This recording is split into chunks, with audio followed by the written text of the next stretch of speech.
Okay, so we're getting ready to glue our walls, our side walls to the floor. And to get that started, we're going to go ahead and take our pinwheel, and we're just going to run the pinwheel everywhere that we're going to glue to the floor, and then also where we're going to glue to the roof and to our end walls. So just go ahead and take your pinwheel and just run it along wherever your glue up's going to be.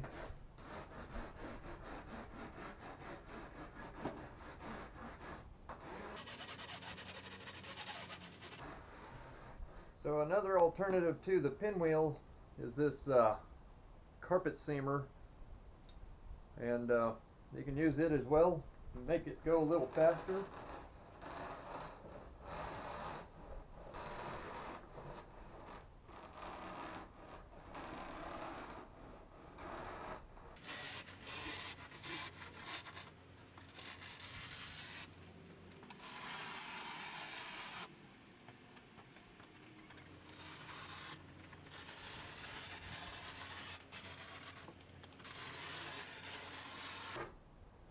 Basically all we're doing is putting little divots into the foam so that the glue will have a little better uh, ability to bind.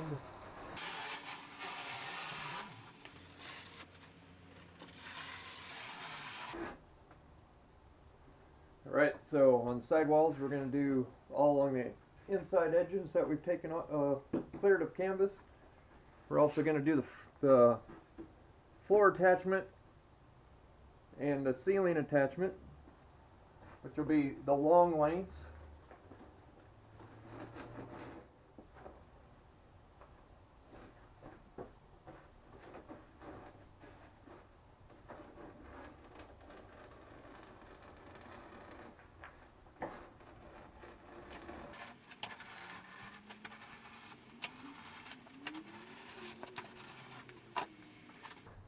And again, we can use just the pinwheel if all you have the pinwheel. It's just going to take a little longer. Kind of work it.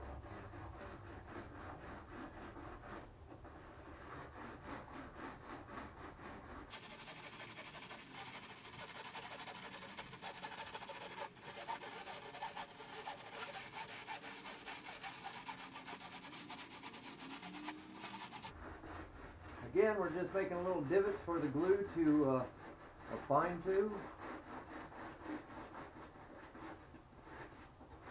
Now I have done it without using these tools, and it seems to work just fine, but that's really up to you.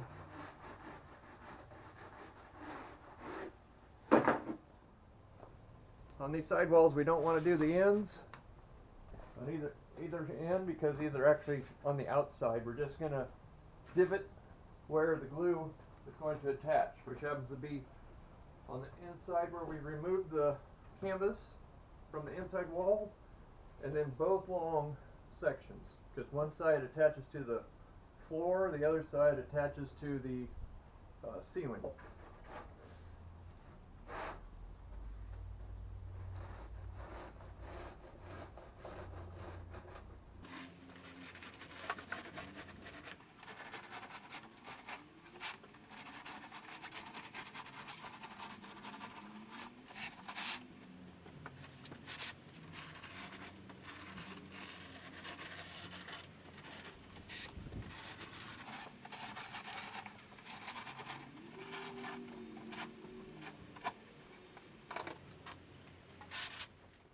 Alright, so when you're done, it should look something like this. This is where you can see where I did it with just a pinwheel, and this is where I did it with the carpet seamer. Like I said, it doesn't really matter which one you use. Carpet seamer goes faster, but the pinwheel works just as well. And of course, a lot of people might have them, or they also a cheaper alternative. So again, on these side walls, we just want to put divots where we remove the canvas from the inside wall, and then put divots on the bottom and the top, lengthwise, where it attaches to the ceiling, and to the floor, and we want to leave these end pieces untouched. The main reason is because these are going to be outside when we glue our end pieces in. This will actually be the outside wall, so we don't want to divot those. It's just would be more work filling in the holes if we did.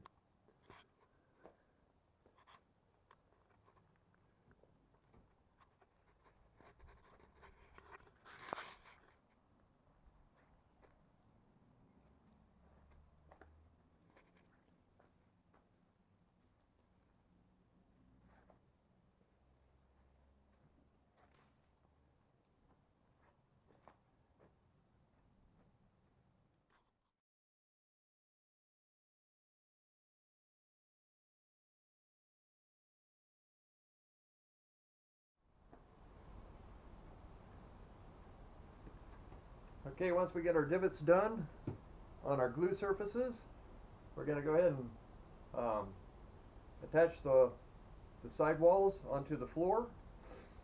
And to do that, you're going to need at least 3 eye bolts. These are 1/4 inch by 6 inch. You'll need 3 ratchet straps. You'll need some skewers. You'll need your Gorilla Glue and a caulking gun. And you'll need a 1x2, and you'll need a 1x3. I'm going to go ahead and attempt to do 2 walls at once. So I went ahead and got 2 of each and 6 of the eye bolts, because we'll need those for the other wall. And then of course 3 more ratchet straps. But if you're just going to do 1 wall at a time, all you're going to need is 3 eye bolts, 3 ratchet straps, 1 each of a 1x3 and a 1x2. Alright, so go ahead and put these 1/4 inch by 6 inch eye bolts through these holes here, and just go ahead and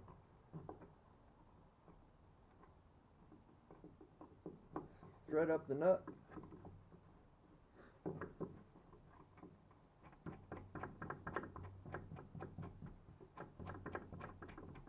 You can probably get shorter bolts. Just make sure that they stick down past the floor a little ways, because you're going to have to attach to the floor.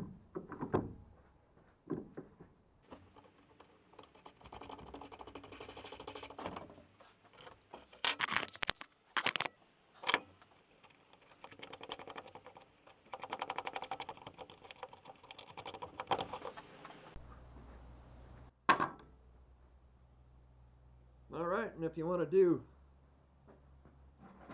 2 walls at a time, you can try and go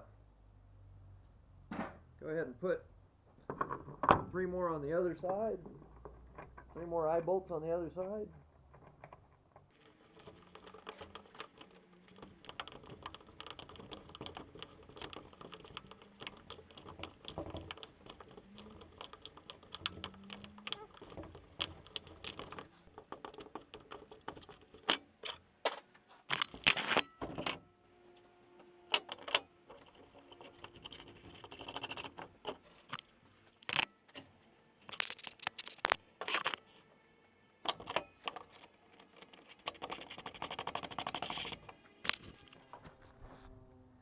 Alright, so these are 1/4 by 6 inch, and well, they're pretty long. You probably don't need any quite that long, but you do want some that stick out past the bottom of the floor a ways, because that's where we're going to attach our ratchet straps.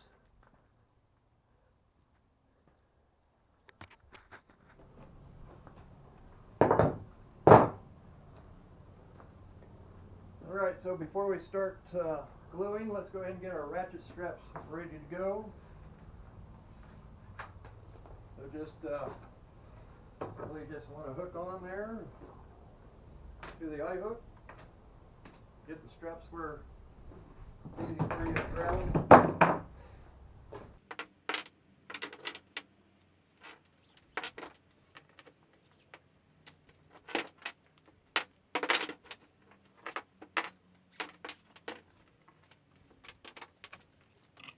Okay, so once we get our ratchet straps set up, we can go ahead and I'm going to apply glue to the floor and to our inner frame rail where it comes in contact with the wall.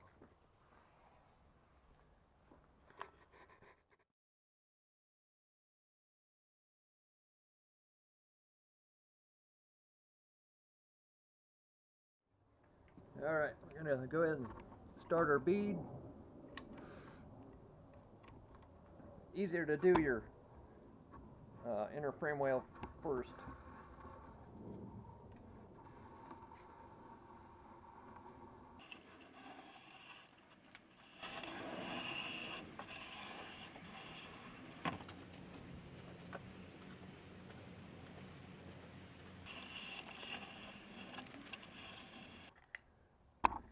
Don't want to go too thick on this inner frame rail because you don't want that to be an issue if you're trying to get the foam up tight against it.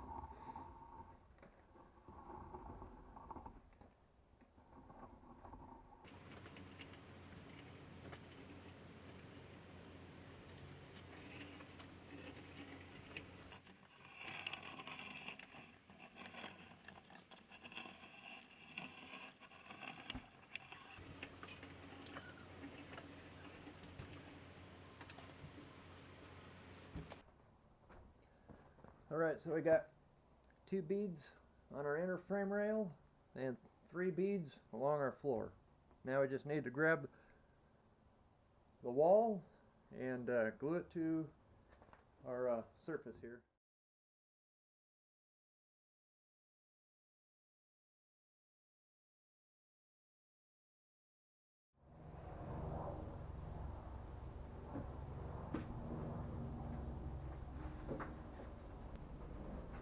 Okay, make sure that we got our inner frame rail section at the bottom. Now we're just going to place it onto the glue.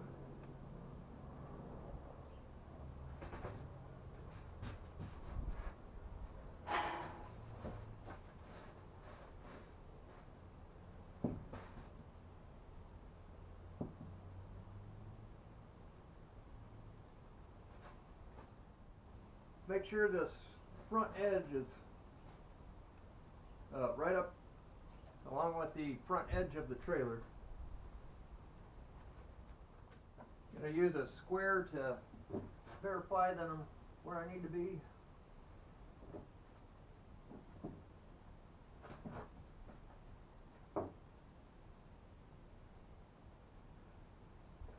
Okay.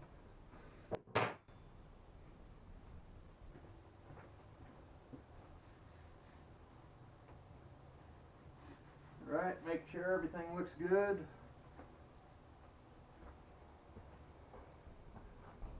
We're flush. Alright. Now, I'm going to go ahead and take a strap right over the top.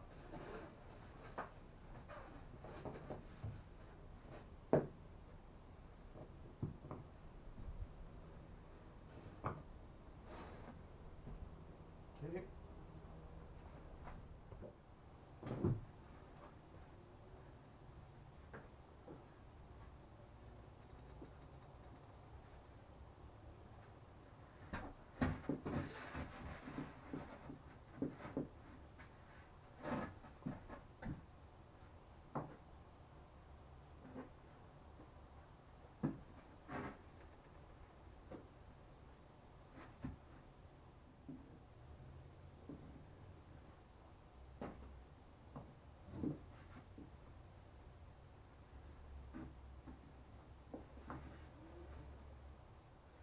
Alright, so put the 1x3 along the top of the wall. That way, when we tighten down the strap, it won't deform the foam. Then we're going to run the strap back down the outside. And then what we want to do is hook this eyelet right here. Just slide that over the bolt section that sticks down. Alright, so I'm going to show you We want this, basically we just want that eye right through the bolt here, just like so. That way we don't have metal come to the side, we just got the fabric running over to the side here.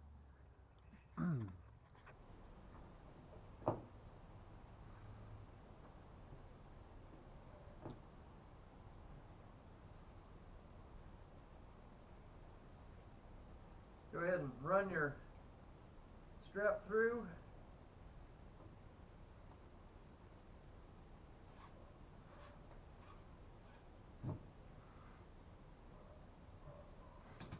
And then go ahead and just take up the slack just a little bit. Alright, make sure you're nice and straight. One thing you want to make sure is you're not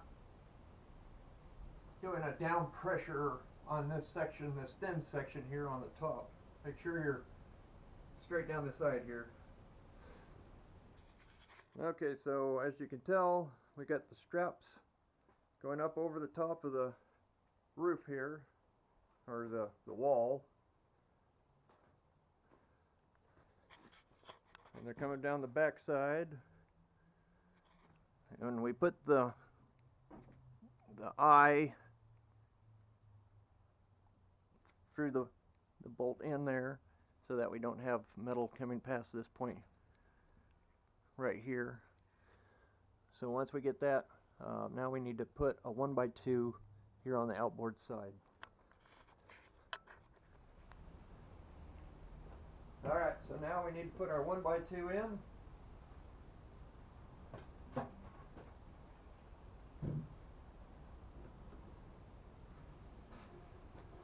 Cautious not to damage your foam.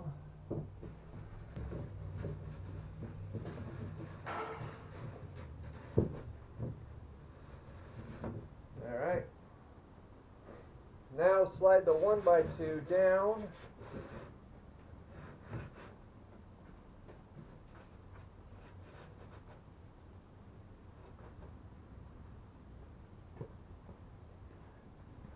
Okay, slide it down until it's fairly even with the edge of the foam.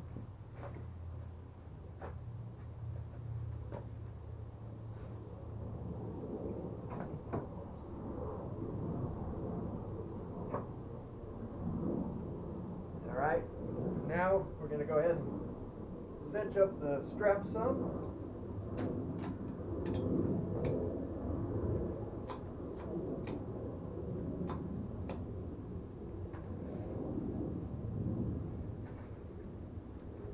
You don't want to do them too tight because you don't want to deform the foam, so just so that they're fairly snug. And what this is doing is it's pulling or pushing against the wall, against our inner frame rail, so we get a good bond there. And also pulling down, so we get a good bond to the floor.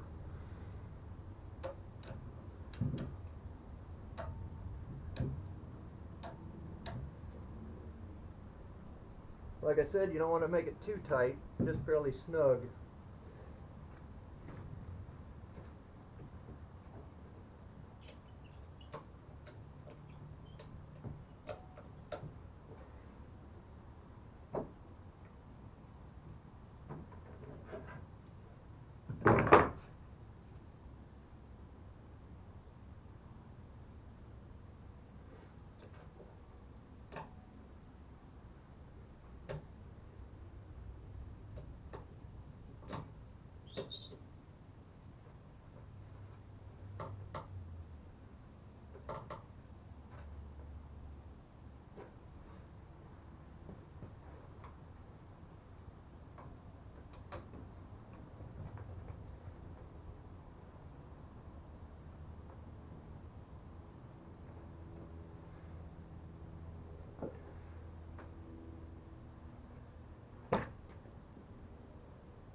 Okay, so I've cinched up my straps a little bit. And basically this 1x2 is pushing in so that it gives a good push against the inner frame rail. And then of course, by going up and over the roof or the wall, it's pulling downwards.